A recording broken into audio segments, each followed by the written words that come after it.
तो इनकी शेड्यूलिंग की चेकिंग करनी पड़ेगी। ये काम कर रहे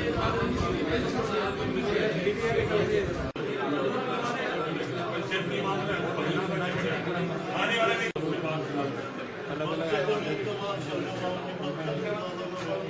बच्चे भी अलग हो रहे हैं। मैं दिलवा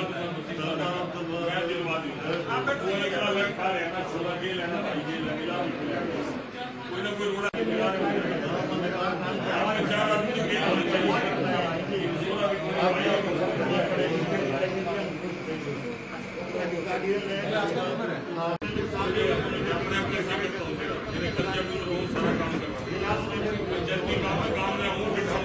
कि जैसा कि हम सब जानते हैं कि माननीय नरेंद्र मोदी जी के दूसरे कार्यकाल का प्रथम वर्ष पूर्ण हो चुका है और क्योंकि हम इस समय कोरोना संक्रमण काल से निकल रहे हैं, आज हम सबको सोशल डिस्टेंसिंग का पालन भी करना है, हमें फेस कवर भी लगाना है, हमें सैनिटाइज़र का भी प्रयोग करना है और 2 गज की दूरी भी रखना है।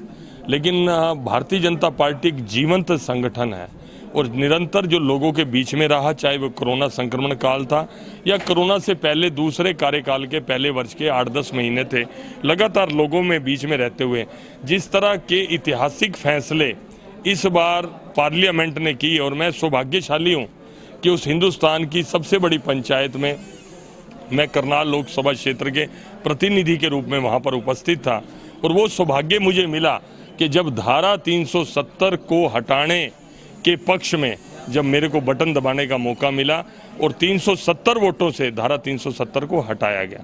मैं सौभाग्यशाली था कि जब ऐसे लाखों जो पीड़ित धर्म के आधार पर प्रताड़ित किए लोग पाकिस्तान में, अफगानिस्तान के और बांग्लादेश के थे, उनको यहाँ के नागरिक बनाने का जब बटन दबाने का मौका मिला, मैं सौभाग्यशाली था आपके आशीर्वाद से।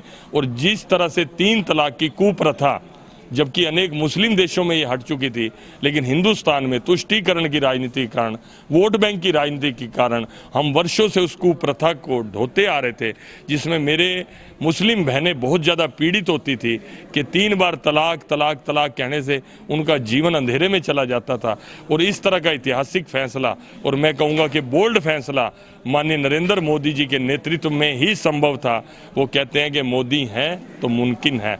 आज जनता का, हिंदुस्तान की जनता का नहीं, दुनिया के अंदर कोई भी देश ऐसा है, वो हर देश कहते हैं कि मोदी जी असंभव को भी संभव कर देते हैं। क्योंकि जिस तरह कोरोना के अंदर सभी देश एक तरह से पैनिक हो गए थे, अमेरिका, जापान, जर्मनी जैसी डेवलप्ड कंट्री भी पैनिक होगी और बड़ा भारी नुकसान कोरोना के कारण हुआ। वहाँ हमारे माननीय नरेंद्र मोदी जी की दूरदृष्टि थी कि जिस तरह से उन्होंने पहले जनता कर्फ्यू और उस तरफ उसके बाद जब लॉकडाउन के नियमों को उन्होंने बार बार पालन करने का आग्रह किया, पंचाग्रह करे उन्होंने, हमारे से 5 आग्रह करे।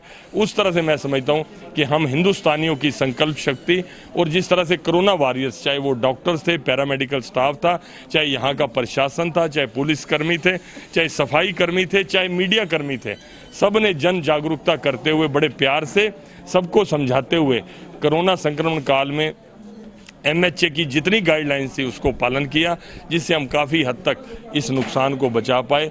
आज वो 1 वर्ष जो पूरा हुआ है, ऐतिहासिक 1 वर्ष पूरा हुआ है, लेकिन दुर्भाग्य से संक्रमण काल है, एक जगह पर हजारों लोगों को इकट्ठा करके हम रैली नहीं कर सकते। तो उसका एक, मैं कहता हूँ, आवश्यकता आविष्कार की जननी है। वर्चुअल रैली के माध्यम से एक ही समय में कल हम 11 बजे लाखों लोगों के साथ जुड़ेंगे, जिसमें हमारे केंद्रीय नेता माननीय नरेंद्र तोमर जी, हमारे डॉक्टर अनिल जैन जी और हमारे प्रदेश के बहुत ही यशस्वी मुख्यमंत्री माननीय मनोहर लाल जी और हमारे प्रदेश अध्यक्ष श्री सुभाष बराला जी, हम सबको संबोधित करेंगे। प्रदेश सरकारों पे सौंपे हैं और प्रदेश ने कुछ निर्णय जिला एडमिनिस्ट्रेशन पर सोचे हैं। ये समय और परिस्थितियां और काल के अनुरूप टाइम टू टाइम चेंज भी होते रहेंगे। अगर स्थिति कुछ ऐसी बिगड़ेगी तो हर चीज़ संभव है कि बॉर्डर भी सील हो, सब कुछ हो। लेकिन मैं समझता हूँ कि ये 2020 हमें कोरोना के साथ ही जीना पड़ेगा, अपने को सतर्क रहना पड़ेगा, डरना नहीं पड़ेगा, बिना डर के सतर्क रहते हुए। अभी आप देखिए कि हम चाहे सब लोग मास्क लगा के, फेस कवर लगा के खड़े हैं, सबको चेहरे पे गर्मी भी महसूस हो रही होगी, लेकिन ये हमारे लिए ज़रूरी है। थोड़ी असुविधा जरूर है जीवन के अंदर, लेकिन ये बहुत ज़रूरी है क्योंकि हमें अपने पूरे देश को इस कोरोना संक्रमण से बचाना है। लेकिन परमात्मा का शुक्र है, यहाँ का क्लाइमेट लगाइए या हम लोगों का इम्यून सिस्टम लगाइए। मैं समझता हूँ डेवलप कंट्री के अंदर जहाँ मेडिकल फैसिलिटी इतनी एडवांस है, वहाँ पर भी डेथ रेट जो है हमारी कंट्री के मुकाबले ज़्यादा है। और हम सब लोग क्योंकि कोरोना के केसेस इसलिए बढ़ रहे हैं कि हम लॉकडाउन में पहले तो अपने घरों में थे, अब हम संपर्क में आ रहे हैं।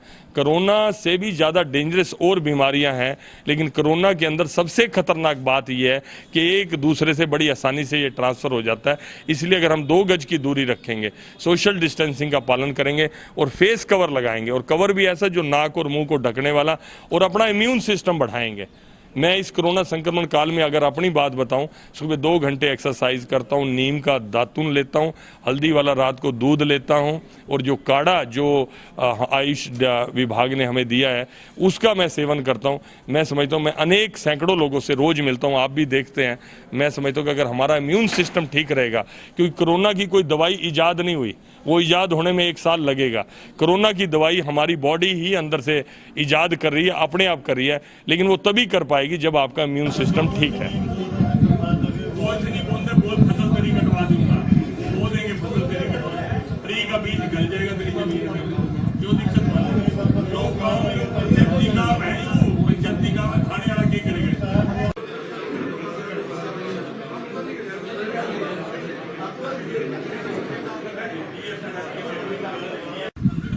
ये इनके खिलाफ आपने धांधली का ब्यौरा दिया, लेकिन ये उपरोक्त अफसर तो ये दोनों हो गए ना।